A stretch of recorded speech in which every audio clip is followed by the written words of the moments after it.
बोलिए श्री बांके बिहारी लाल की जय।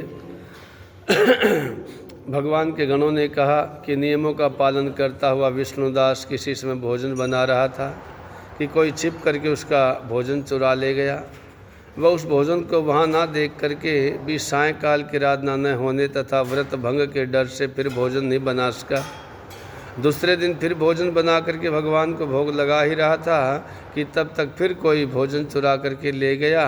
हे राजन, इस प्रकार लगातार 7 दिनों तक कोई उसका भोजन चुराता रहा। तब विस्मित होकर के वह अपने मन में विचार करने लगा, यह बड़ी विचित्र घटना है। न जाने कौन मेरे भोजन को नित्य प्रति चुरा रहा है। फिर भी परम सन्यासियों का स्थान ही से छोड़ना नहीं चाहिए। यदि मैं फिर भोजन बना करके भोजन करूं तो सायंकाल को देर हो जाएगी। इस प्रकार से पूजा कैसे छोड़ी जाएगी। भोजन बना करके तुरंत मुझे भोजन नहीं करना चाहिए, क्योंकि बिना भगवान को अर्पण किए वैष्णव लोग भोजन नहीं किया करते। 7 दिन निरंतर निराहार भी थे और मैं व्रत में तत्पर ही हूँ। आज भली भांति इस भोजन की रक्षा करूँगा, ऐसा विचार करके भोजन बना करके उसी स्थान पर ओट में छिप करके बैठ गया। उसी समय पकवान को चुराते हुए किसी एक चांडाल को उसने देखा, जिसका शरीर भूख प्यास से दुर्बल हो रहा था। केवल शरीर में अस्थियां ही अस्थियां दिखाई दे रही थी। उस चांडाल को देख करके वह श्रेष्ठ ब्राह्मण का चित्त दया से दुखित हो गया। अन्न को ले जाते देख करके ठहरो ठहरो कह करके उसके पीछे पीछे दौड़ता हुआ कहने लगा, अरे ये रूखा भोजन क्यों खा रहे हो, जरा घी भी ले लो।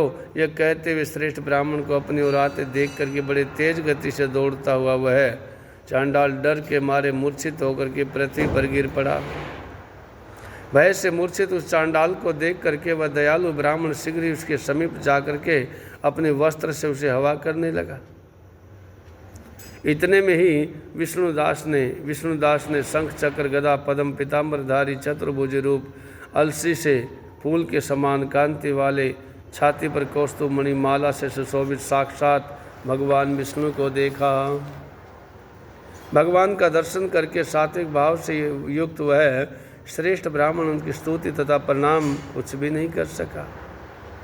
गला रुंध गया। वहीं पर सब इंद्र आदि देवता भी उपस्थित हो गए और गंधर्व तथा अप्सराएं आकर के प्रसन्न होकर के नृत्य गान करने लगी। वह सैकड़ों विमानों से परिपूर्ण सैकड़ों देव ऋषियों से व्याप्त तथा गायन वाद्य के कल कल से गुंजित हो गया वातावरण।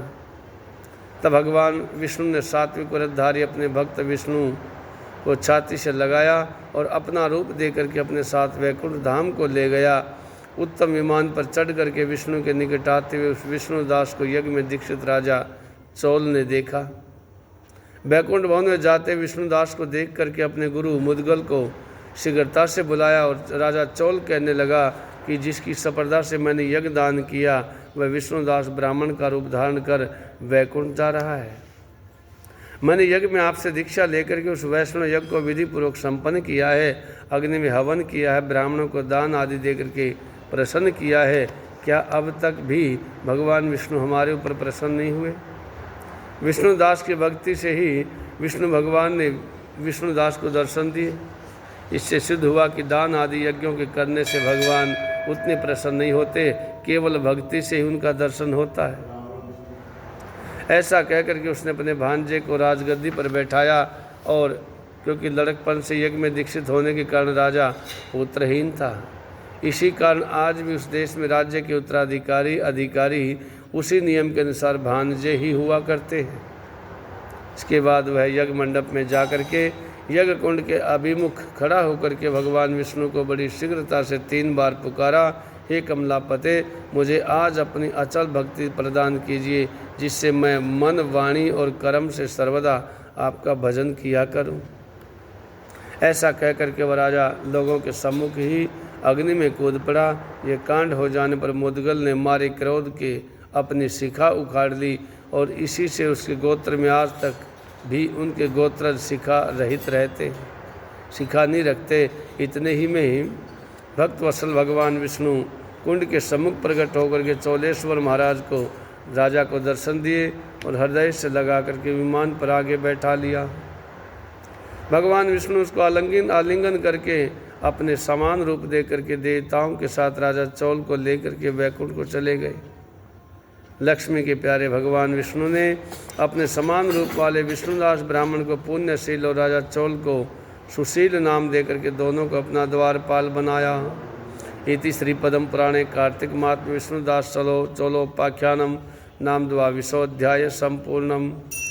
अच्युतं केशवं राम नारायणं कृष्ण दामोदरं वासुदेवं हरि श्रीधरं माधवं गोपिकावल्लभं जानकी नायकं श्रीरामचन्द्रं भजे।